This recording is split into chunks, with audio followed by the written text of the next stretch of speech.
ত্রয়োদশ জাতীয় সংসদ নির্বাচনের তফসিল ডিসেম্বরের প্রথম সপ্তাহে। আর এই নির্বাচনের রথযাত্রা এই জন্য হ্যামিলিনের বাসিয়ালা সদ্য প্রয়াত আলহাজ মোহাম্মদ মুসার জ্যেষ্ঠ সন্তান কামরুজ্জামান শাহীন। দিন যত যাচ্ছে বাবার আকাশচুম্বী জনপ্রিয়তাকে ছাড়িয়ে যাচ্ছেন কামরুজ্জামান শাহীন। যশোর ৫ মনিরামপুরের আসন থেকে এবার ধানের শীষের কাণ্ডারি হতে যাচ্ছেন কামরুজ্জামান শাহীন, এমনটি আভাস পেয়েছেন দলীয় নেতাকর্মী।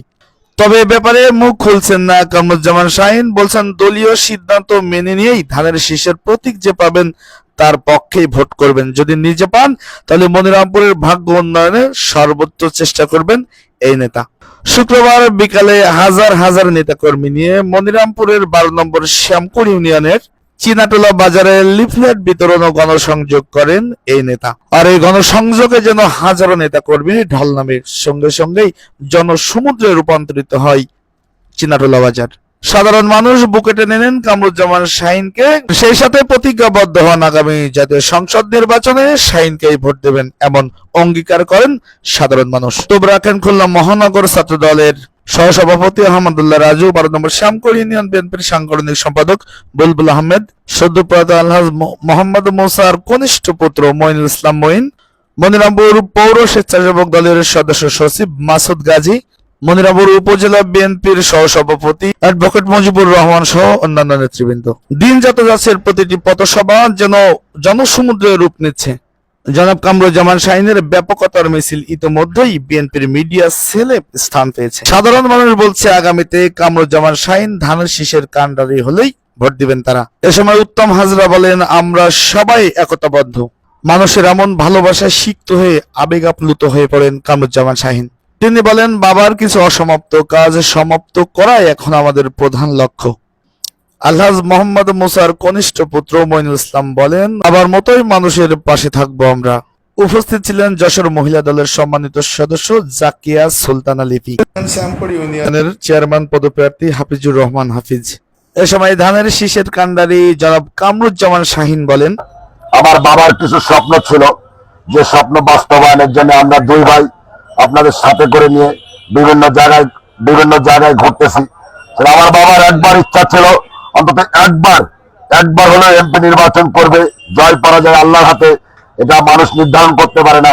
তো আল্লাহ হাতে দিয়ে আমাদেরকে নিয়ে গেছেন। তো আমরা দুই ভাই চেষ্টা করছি যে আপনাদের পাশে থেকে অন্তত আমাদের এই আমার বাবার স্বপ্নটা পূরণ করতে পারবো কিনা, বা চেষ্টা করে দেখি পারি কিনা, আপনাদের সাথে করে নিয়ে অন্তত এই দলের কাছে প্রত্যাশা করি।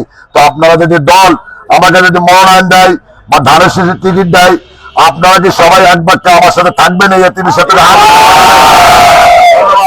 আমি আসলে আনসার উত্তর পেয়ে গেছি আপনাদের কাছ থেকে। এই মনিরামপুর চাঁদাবাজ মুক্ত, এই মনিরামপুর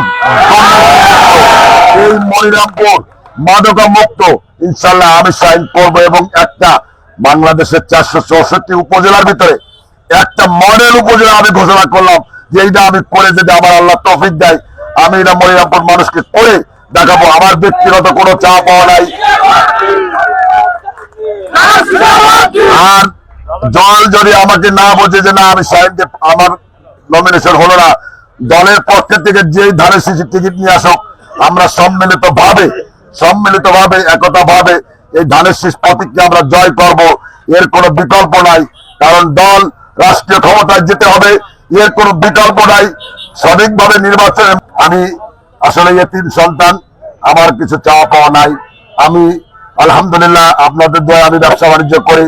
আমি আজকে আপনাদের মাঝে কেন আমি এই সুদে চলে আসতেছি, সেটা আপনাদেরকে বোঝা উচিত যে কেন শাহীন আপনাদের কাছে আসতেছে। আমার কোনো লোভ লালসা নাই, আমি আপনাদেরকে ওয়াদা দিলাম, এই যতটুকু যদি আমার আল্লাহ পাক সুযোগ দেয়, আমি অবশ্যই আপনাদের সাথে নিয়ে এই মনিরামপুরের ভাগ্য উন্নয়ন করার জন্য যত কিছু প্রয়োজন আমি সাইন করব। আমি বিনতির সাথে আপনাদেরকে সবিনয় অনুরোধ করব, আমার বাবা যেহেতু একজন রাজনীতিবিদ ছিলেন, ভুল ত্রুটি মানুষের ঊর্ধ্বে নয়, ভুল ত্রুটি হতে পারে। আমার বাবা একজন রাজনীতিবিদ, আপনাদের সাথে অনেক মিশছে। যদি তার কথাই, তার কোনো আলাপ আলোচনায় যদি আপনারা কষ্ট পেয়ে থাকেন, আল্লাহর হস্তে আমার বাবাকে ক্ষমা করে দেবেন। অন্তত হাত উঁচু করে দেখান যে আমার বাবাকে আপনারা সবাই ক্ষমা করছেন কিনা। ধন্যবাদ। আজ শানপুর ইউনিয়ন মানুষের কাছে আমি ঋণী হয়ে গেলাম।